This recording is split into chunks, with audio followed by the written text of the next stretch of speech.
So here we have a lightly used 2025 Tesla Cybertruck.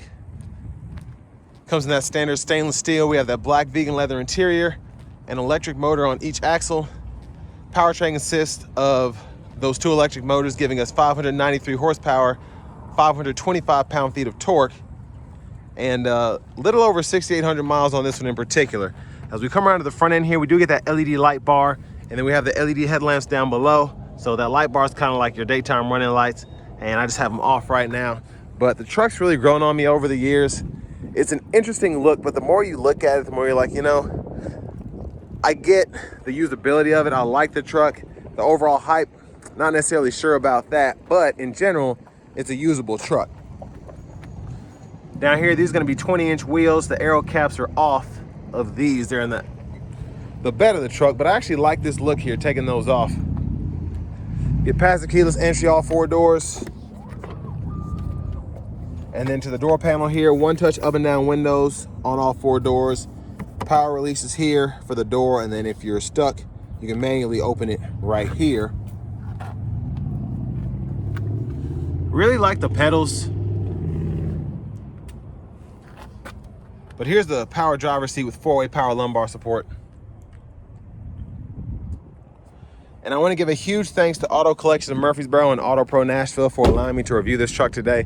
I'll leave a link below in the description. If you're looking to find the best price on one of these closer to home, click that third link down below. It takes just a minute to fill out your information, and I'll make sure the local dealers are fighting to get you the best price on this or whatever pre-owned vehicle you might be interested in. Now, I have the seat up front adjusted for someone of my size, being 6'3" with longer legs. So sitting behind myself here, pretty good space. Seat back pockets are on both sides. We have our rear screen here, so we can adjust the HVAC system, the 3-stage heated seats, audio sources, the theater, arcade, and then a couple settings in here if you want to connect Bluetooth devices or whatever. There's a look at the front from back here. Get a nice glass roof in the back. And then down below, if you look closely, which you might not even be able to see it with that, but right above that light, you have a USB-C port on either side and a 3-prong household plug-in there. So they put in a really nice spot to hide it and kind of keep it out of the way, but it's a little hard to show it. Now to fold this middle seat down, you pull up here, then I've used my elbow to get the seat down. So while you're pulling that strap, pulling the seat itself, folds it down for bottle holders there, and your top tethers for the car seats are behind each seat themselves. So you can pop this one up and it exposes that. Well, let's see if we can make our way towards the back. Oh, one other thing. These pop out. You can hang your shirts there if you need to.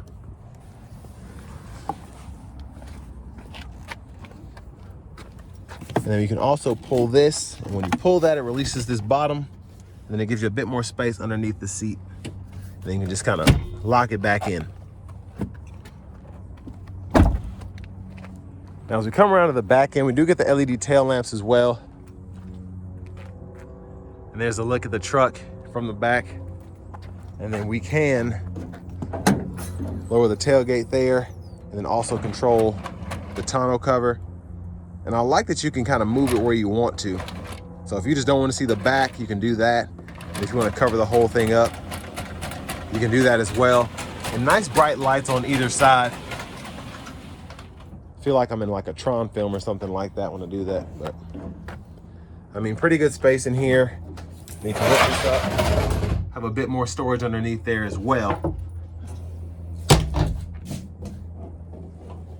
I feel like I didn't close that good enough.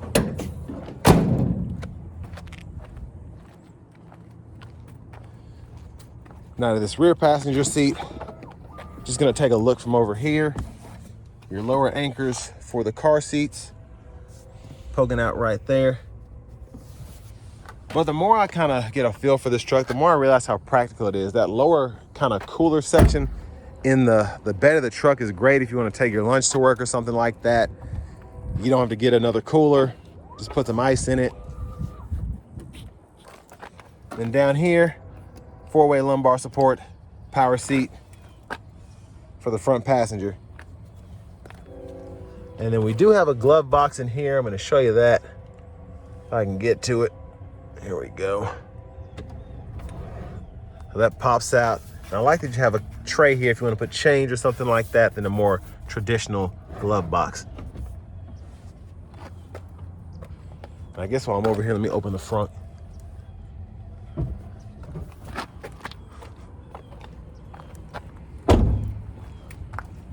As we come back around to the front, there's the front there.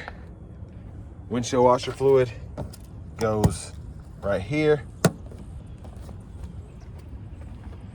Then I wonder where the strap is if you get stuck in here with no power. There's a button if you get stuck in here, you can push that if it's on, but I don't know. Just something interesting.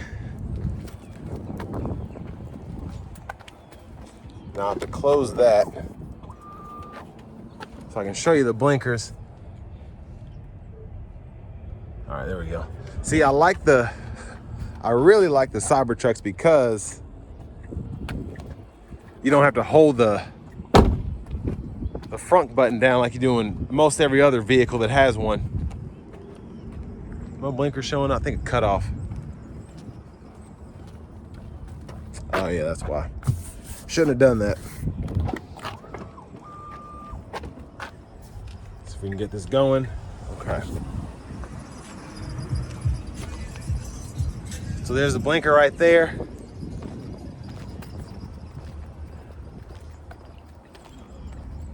And there's a look from the back. Let's go ahead and hop inside.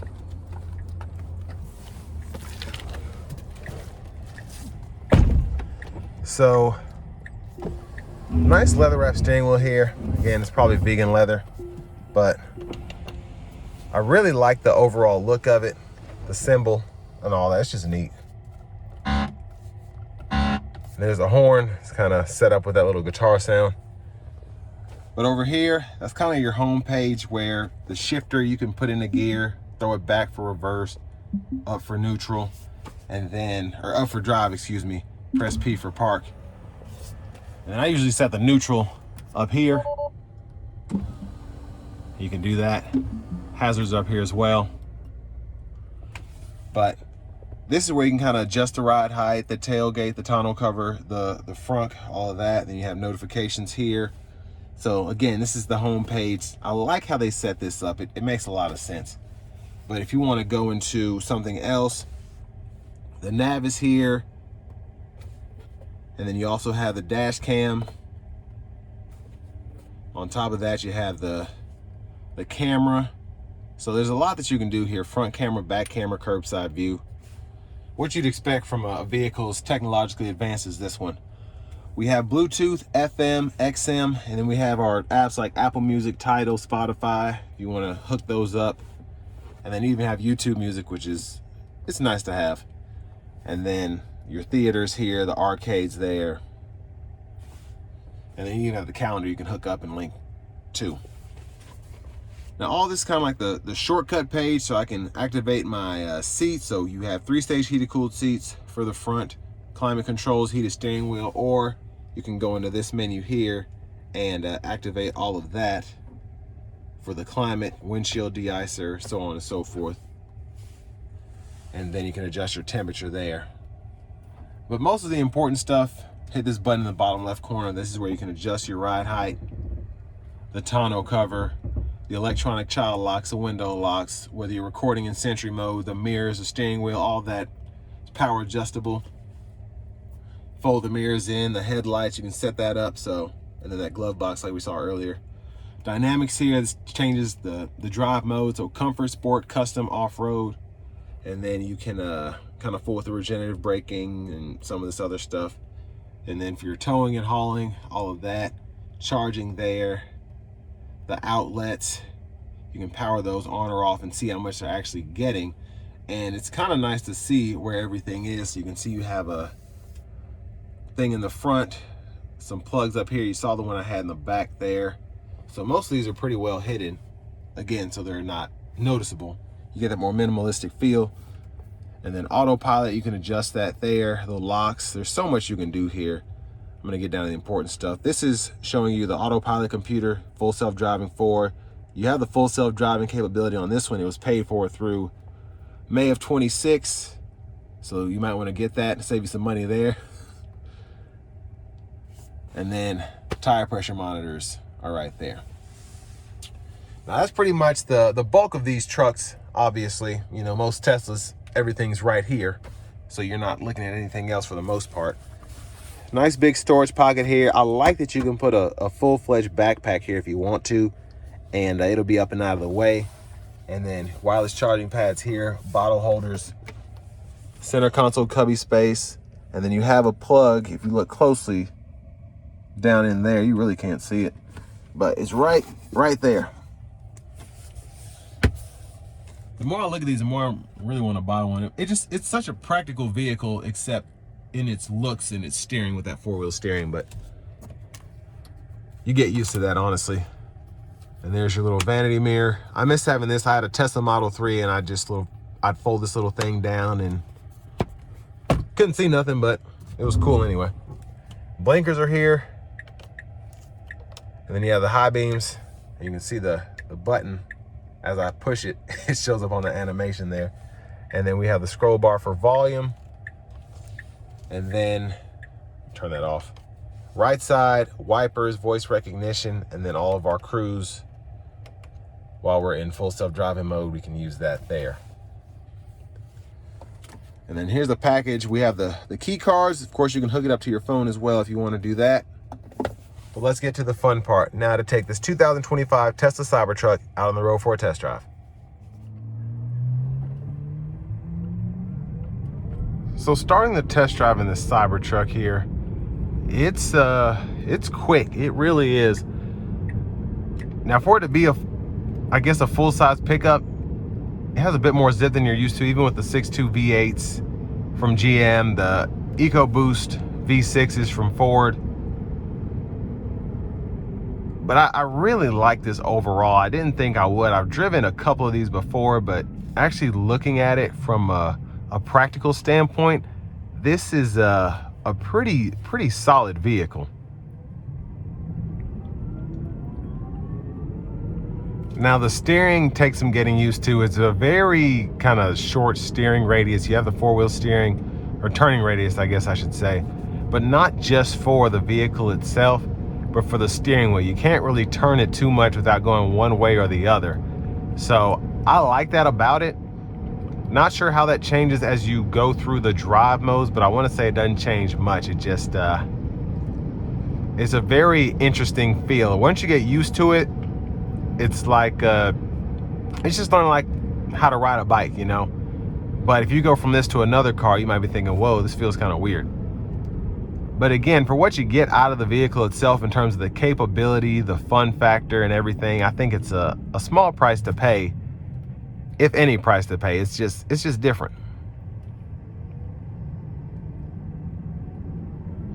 Now with everything being in the touchscreen, I like that it's nice and big, most of what's on the screen. So with that being said, the only thing that's kind of an issue while driving would be the shifter, which you don't want to use while you're driving anyway. That's small, but you have that camera behind you going, the bigger part of the screen showing you the vehicles around you, and this thing comes in handy big time when you're trying to maneuver out of tight spaces or into tight spaces.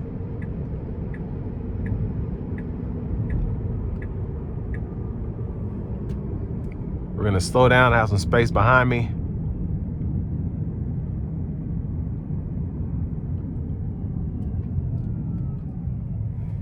Here we go.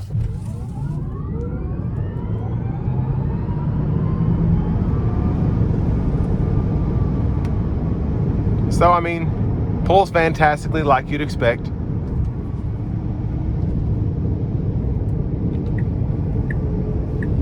And I do want to give one more thanks to Auto Collection of Murfreesboro and AutoPro Nashville for allowing me to review this vehicle today. I'll leave a link below in the description. But if you're looking to find the best price on one of these closer to home, click that third link down below. It takes just a minute to fill out your information, and I'll make sure the local dealers are fighting to get you the best price on this or whatever pre-owned vehicle you might be interested in. Now, you do have to go into, and I hate this about the newer autopilot system, it'll just start trying to drive for you regardless. And I don't have anything in the navigation system, so I'm just trying to cruise here, but have the cruise control on. And it's like, no, we need to get over. We need to go, go, go. And I'm thinking, no, we don't. So that's something you can adjust in the settings, but I just wish it weren't so, I guess, focused on the vehicle. But that's really my biggest issue with Tesla, is for those of us that like to drive, that pay attention while we're driving, that appreciate driving, this tries to do too much for you. It's almost like it plans on you not paying attention. So for those of us that are very attentive on the road regardless, this can be a pain when the car tries to do everything when you kind of know what's going on more than the vehicle does.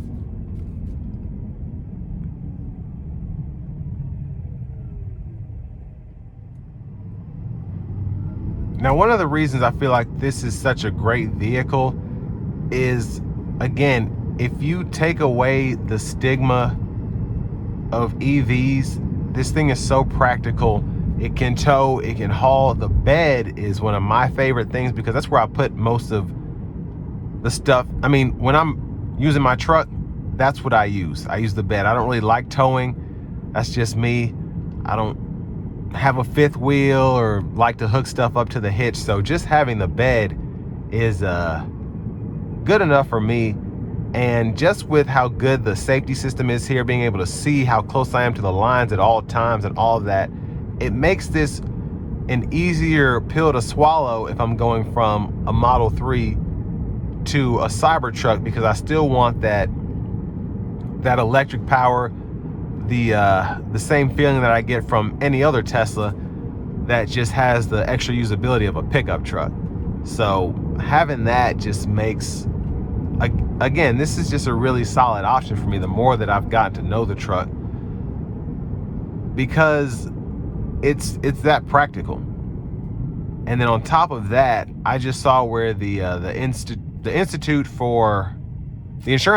for Highway Safety just dropped the crash test rating on this here recently.